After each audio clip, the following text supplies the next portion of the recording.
queridíssimos e maravilhosos estudantes da nossa segunda série do ensino médio. Estamos aqui para mais uma aula linda e maravilhosa de Sociologia. Eu sou a professora Fabiana e estamos aí na nossa jornada aí, retomando alguns conceitos, dando um panorama aí de algumas coisas que vocês ainda vão ver aí durante a sua jornada, até o fim aí do ensino médio, quem sabe, né, além do ensino médio. Então, hoje a gente vai falar um pouco sobre a família brasileira, mas a gente vai olhar um pouco para essa questão dessa família mais nuclear, como ela é constituída, como funciona isso, né? Mas o que eu posso adiantar para vocês é que justamente está no nome da aula, que vai aparecer aí para vocês, que a nossa família é tudo menos um comercial de margarina, né? Eu acho que a gente está muito... por causa dos filmes e dos comerciais, a gente sempre tem a ideia de que a família, né, ela é formada sempre por pai, mãe, filhos, tomando café da manhã, juntos de manhã, com aquele amor, sem que a gente sabe que na realidade e no dia a dia as coisas são bem diferentes. Tanto em relação a gente poder ter muitas vezes esse momento de manhã, né, para poder sentar junto e comer um mega banquete, o que...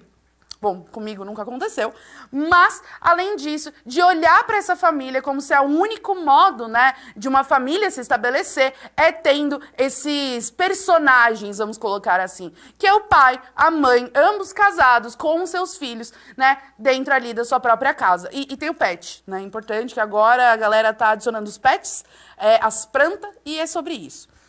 A nossa habilidade, né, da aula de hoje é ler e interpretar tabelas que expressam a diversidade, e a gente vai estar olhando justamente para esse tipo de diversidade. A primeira coisa que eu quero trazer aqui é que eu acho que muitas vezes a gente acaba, obviamente porque é uma construção social, a se imaginar dentro desse processo, né? Eu acho que muitas crianças já começam desde pequenas, né? Principalmente eu acho que as mulheres, porque eu acho que é algo que é muito mais passado para nós, essa ideia de que, tipo, para você ter uma vida feliz, você vai precisar obrigatoriamente casar e ter filhos, né? Óbvio que isso não significa que essas opiniões, esses pensamentos não mudem ao longo do tempo, né? É sempre importante de quando a gente fala sobre esses processos, não quer dizer que eles são imutáveis, não quer dizer que todo mundo pensa igualzinho, mas eu acho que sempre tem essa ideia de que a mulher como mãe, a mulher como esposa, a mulher também como dona de casa. A gente vê que até hoje muitos brinquedos voltados para meninas, né, tem essa ideia de tipo a cozinha, a casa, o bebê e né? Eu até fico brincando, né, que muitas vezes a gente olha para um homem adulto e aí ele vai pegar uma criança, ele pega uma criança igual um saco de batata.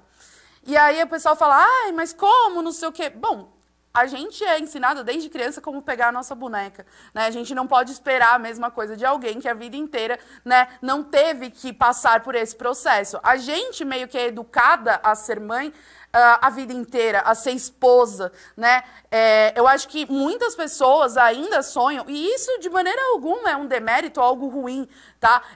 Longe disso, eu não quero que vocês entendam como isso. Muitas mulheres hoje ainda sonham com o casamento, sonham com essa família perfeita de comercial de TV. E isso é uma coisa que a nossa sociedade traz para nós, né? E isso não só a nossa sociedade, se a gente olhar ao redor do mundo, a gente também tem esse mesmo processo, essa mesma ideia de que tem pessoas que muitas vezes planejam o casamento desde a adolescência, né? Eu lembrei agora da série Friends. Na série Friends, gente, spoiler, porque assim, série que é de 1990 já não tem mais spoiler, pelo amor de Deus.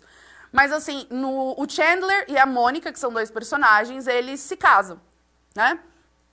E aí, quando eles estão planejando o casamento, ela traz fichária dessa grossura com todos os planos de casamento que ela tinha feito ao longo da vida dela, porque o grande sonho dela era se casar, né, ter filhos, enfim, essa noção, né, que a gente tem dessa família, entre aspas, tradicional.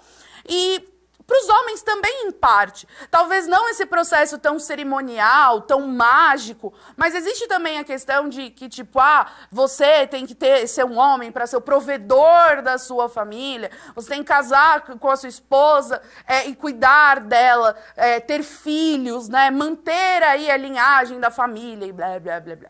Né? Então, esse discurso ele é algo que é enraizado na sociedade. Mas a grande pergunta que fica é: como é a sua família de verdade? E aí eu já adianto e vou contar pra você da minha. Eu, Fabiana, 30 anos, tá louca. Mas assim, eu fui criada apenas pela minha mãe, maravilhosa. Então, eu sou filha de uma mãe solo. É óbvio que nesse processo minha mãe nunca esteve sozinha, então eu fui criada tanto pela minha mãe, mas também durante um pouco período da minha vida pelo meu avô, né, que a gente morava com ele, mas ele já era idoso. Meu avô acabou falecendo ainda quando eu era muito nova, né, eu era muito criança ainda, e eu tive ali a presença principalmente dos meus tios, né? Eu acho que vocês já devem ter ouvido eu falar de algumas vezes deles nas aulas, mas dos meus tios e na minha prima, que é filha desses meus tios. Então, a minha família, o que eu considero como família, é óbvio, em grau de parentesco, eu tenho outros primos, eu tenho mais um tio, enfim. Mas a minha família nuclear, vamos pensar assim, o meu núcleo familiar foi e ainda, né, será minha mãe, meus tios e a minha prima. Então, começa que a minha própria família já não é um comercial de margarina. E nunca foi nem de perto. Então, já começa a muitas vezes gerar essa sensação de incômodo, de que tipo assim, poxa, será que... Por que minha família não é como as famílias devem ser? Até o momento que eu cheguei à conclusão que as famílias não devem ser de jeito nenhum. Claro, essa é a minha conclusão. E isso não significa que qualquer outra opinião ou qualquer outro ponto de vista esteja incorreto. Mas eu cheguei talvez à conclusão de que talvez essa noção que a gente tenha de família é muito mais uma ideia do que realmente algo que acontece no cotidiano. Eu olho hoje para os meus amigos. Muitos deles são filhos de mães solos, né? Muitas vezes eles perderam os pais, foram criados pelos avós, foram criados pelos tios, né? Existem sim amigos meus que são, por exemplo, têm os pais casados até hoje, da mesma maneira que eu também tenho amigos que têm os pais que são divorciados e têm uma boa relação com ambos, ou às vezes dentro desse processo acabou perdendo um pouco mais de contato com um ou com o outro. Então a gente começa a perceber que quando a gente olha ao nosso redor, a gente tem diversos modelos de família e que todos eles são muito importantes, né? Eu não posso dizer que por eu não ter tido um pai presente, que isso significou que minha vida foi ruim de alguma maneira. Não, minha mãe sempre esteve lá, meus tios sempre estiveram lá, eu consegui, vamos dizer, realizar em parte meus sonhos, eu consegui me formar na universidade, eu consegui trabalhar com aquilo que eu queria. Então, às vezes a gente coloca esses pesos, mas talvez a gente tenha que reavaliar os pesos que a gente coloca. É o processo que a gente sempre fala de desnaturalizar as coisas. E entender que muitas vezes aquilo que a gente entende como natural, como que tem que ser, não funciona dessa maneira. E aí, para a gente ir analisando aí os dados, vai aparecer aí para vocês, né, que a gente pode perceber, por exemplo, que ao longo dos anos essa família também se modificou quando a gente olha para o número de filhos por mulher e a quantidade de adolescentes grávidas. Lembrando que durante muitos anos, se eu vejo hoje, meus tios, que são obviamente de outra geração, minha tia, eu não vou chutar a idade dela, que se eu errar ela vai ficar chateada. Mas minha tia que tem os seus setentinha lindíssimos aí, né? E a própria geração dos amigos da minha mãe, que tem também por volta ali de uns 50, 50 e poucos, Muitos deles se casavam muito cedo e tinham filhos muito cedo. Até porque, a maioria das vezes, com 20, 21 anos, uma família já estava estabelecida. Quando eu olho para a minha geração, e hoje eu tenho 30 anos, no dia na gravação dessa aula, tenho 30 anos, eu vejo que a maioria dos meus amigos está começando a planejar a ter filhos agora. Que a maioria deles está pensando nesse planejamento de ter filhos depois dos 25, dos 27, dos 30. Então, quando a gente olha, em 2000, a gente tinha mais ou menos 10,5 milhões de famílias compostas por mãe solo. A gente teve um aumento nessa quantidade e a gente fala muito, né? E é uma questão muito enraizada, um problema, vamos colocar assim, enraizado na nossa sociedade, que é a ausência, né, dos pais. E eu falo pai no sentido da figura paterna, tá? Ela pode, obviamente, ser substituída em muitos casos por tios, avós, entre outras, né, pessoas aí, mas quando a gente fala do pai biológico, tá? Lembrando que isso não significa que pai, obrigatoriamente, é apenas biológico, a gente só está trazendo os dados e nisso a gente vai aferir pelo processo de pais biológicos e mães biológicas, tá? A gente tem, por exemplo, filhos por mulher. Em 2000, a gente tinha 2 filhos e metade. Mentira. Mas a gente tinha por volta de 2 a 3 filhos por casal. Batia nessa média. Hoje, a gente já está indo aqui em 2010 para uma média de 1,9. Então, hoje, a maioria das pessoas tem por volta de 1 filho, no máximo 2. Né? Isso também se deve à economia. Hoje é muito mais difícil, né, a gente conseguir ter patrimônio, a gente conseguir ter uma renda que a gente consiga, muitas vezes, ter uma família muito maior. Além do fato de que hoje, cada vez mais as mulheres estão se inserindo mais no mercado de trabalho, elas têm se tornado também provedoras do lar, né? E eu falo isso porque, por exemplo, olhando para a geração da minha tia, que tem ali os seus setentinhas lindos e maravilhosos, muitas dessas senhoras lindas, elas eram do lar, né? Elas ficavam em casa, cuidavam dos filhos, né? Tinha esse processo delas não terem tanta incidência delas trabalharem fora de casa. O que hoje, na verdade, a gente olhando no panorama geral, é muito mais comum, eu diria até quase tipo... eu acho que é um número muito expressivo de mulheres que hoje trabalham fora de casa e, mais do que isso, muitas vezes são as provedoras do lar. A gente também tem a diminuição, ainda que hoje a galera fale muito sobre mas tem um monte de adolescente grávida, essa geração tá cheia de adolescente grávida, porque essa cultura do jovem, os adolescentes estão ficando grávidas mais cedo, e papapá. Que quando a gente vai olhar para os dados tabulados, né, todas essas fontes aqui ó, são do IBGE, depois vocês podem buscar esse gráfico. Adolescente de 15 a 19 anos, a gente tinha... com filho, vamos dizer, 14,8% aí das mulheres. Quando a gente olha para 2010, esse número desce em 3%, o que é um número expressivo, né? A gente tem que lembrar que mudanças também, né, quando essas diminuições e aumentos, elas não funcionam assim. Elas demoram uma geração, normalmente, para que a gente veja aí, principalmente porque essas mudanças se tornam muitas vezes culturais. Elas não são apenas opções dessas pessoas, mas são mudanças na estrutura da sociedade que acaba mudando a maneira com que a gente se relaciona com esses processos. E aí, se a gente também for olhar, também existe novas configurações de como são vistas essas famílias e como elas são compostas. Então, essa tabela aqui, ela foi elaborada para o Centro de Mídias, mas a fonte é o IBGE.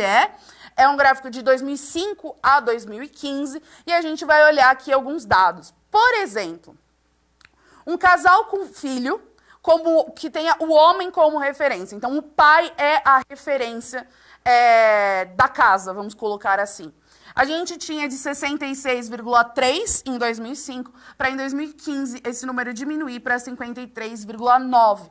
Isso significa que muitos dos lares passaram a olhar a mulher como referência também. É o que eu falei, não é só uma mudança de tipo, eu escolhi e minha amiga também escolheu. Não é bem assim. Muitas vezes só uma mudança social, uma mudança em certas estruturas, né, que acabam mudando justamente a maneira com que a sociedade se relaciona. Vamos colocar assim, tá? A gente também tem mulheres sem cônjuge com filhos, que são as mães solos. Existe um aumento aqui, não muito significativo, então vamos colocar assim, 1%, então, mas ainda assim, a gente vê que o problema do abandono paterno continua sendo algo muito real no Brasil. E é muito real para várias pessoas, assim como também foi para mim, né? E isso é importante. Muitos de nós vivem essa experiência. Então, assim como eu, outras milhares de crianças também foram criadas por mães solos. A gente também tem casal com filho, com mulher como referência. E aqui é coisa linda, né? Porque de 4,8, olha isso aqui, 4,8 comparado com 60... Oh, meu Deus, o que eu fiz aqui? Com 66,3. Meu, olha a discrepância disso. Passa para 15,7. Então, hoje, cada vez mais, as crianças, os filhos e as famílias estão olhando para a mulher também como um ponto de referência, né? Olhando para a mulher como a referência daquela família. E isso também é uma luta, né, que se tem de justamente a mulher também se colocar nesse... Não ela se colocar, né? Mas a sociedade enxergar a mulher também nesse papel e não como alguém que está sempre abaixo de alguma maneira. A gente também tem homens sem cônjuge com filho, que são os pais solo. Existe um aumento, mas como eu falei, é ainda menos significativo do que quando a gente olha sobre mulheres mães solos. Então, de 3,1 vai para 3,6. E a gente vê que a quantidade de pais solo é realmente não consegui sair. Significativamente menor. Então, a discrepância de dados, né, de valores, é muito grande, né? E é por isso que a gente olhar para esses dados e ver que as mulheres têm crescido como referência é muito importante, a partir do momento de que ainda muitas vezes se coloca a ideia de que para ser referência é necessário ser homem, ser pai, tá? A gente também tem a quantidade de casais com filhos, que diminuiu, tá? Então, de 50,1 caiu para 42,3. E isso tem sido uma crescente. Hoje, muitos casais optam, muitas vezes, por não ter filhos, né? Tanto que a gente fica zoando, né? Principalmente os memes da internet, do pai de planta, pai de pet. Porque, justamente, hoje, né, ter um filho... não é mais visto tanto como uma obrigatoriedade, como uma etapa da vida que é obrigatória de existir. Mas hoje se pensa muito mais em outros processos, né? Se analisa muitas outras coisas na decisão de ter um filho. A gente também tem mulher sem cônjuge com filhos aqui também. Então, essa daqui também está diminuindo, né? Então, a gente vê que existe uma quantidade menor de mulheres. Casais sem filhos, a gente vê um aumento de 15,2 para 19,9, foi como eu falei. Hoje em dia é cada vez mais frequente você ouvir de pessoas que não pensam em ter filhos, que não têm esse sonho, que preferem muitas vezes investir na sua carreira ou, enfim, viajar, ter as suas próprias escolhas, né, além disso. E lembrando, isso são noções completamente pessoais, tá? Mas hoje se tem, eu acho que, mais liberdade para se pensar dessa maneira, com um pouco menos de julgamento. Um pouco menos, não quer dizer que você não vai todo Natal ali, ai, quando vai vir o netinho, ai, quando você vai estar grávida, tipo os namoradinhos. Mas hoje, essa pressão social, vamos colocar assim, ela tem diminuído cada vez mais. A gente tem famílias unipessoais, que são com uma pessoa só também, houve um aumento. Né? Outros tipos, né, com parentesco. Então, muitas vezes, pessoas que são criadas ou núcleos familiares que são gerados por outros graus de parentesco, sem necessariamente ser a mãe e o pai biológico. A gente tem um aumento também não muito significativo, de 5,9 para 6,5. E aí a gente tem multipessoal sem parentesco, que são pessoas que justamente têm esse núcleo familiar sem nenhum tipo de relação de parentesco. E esse se manteve 0,3 com 0,3.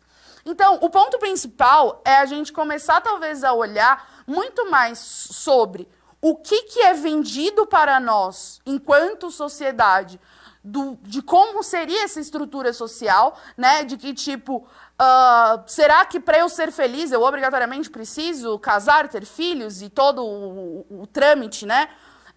Será que, ainda que não seja meu desejo, eu preciso ter um filho ou eu preciso me casar e isso vai para ambos os gêneros, enfim?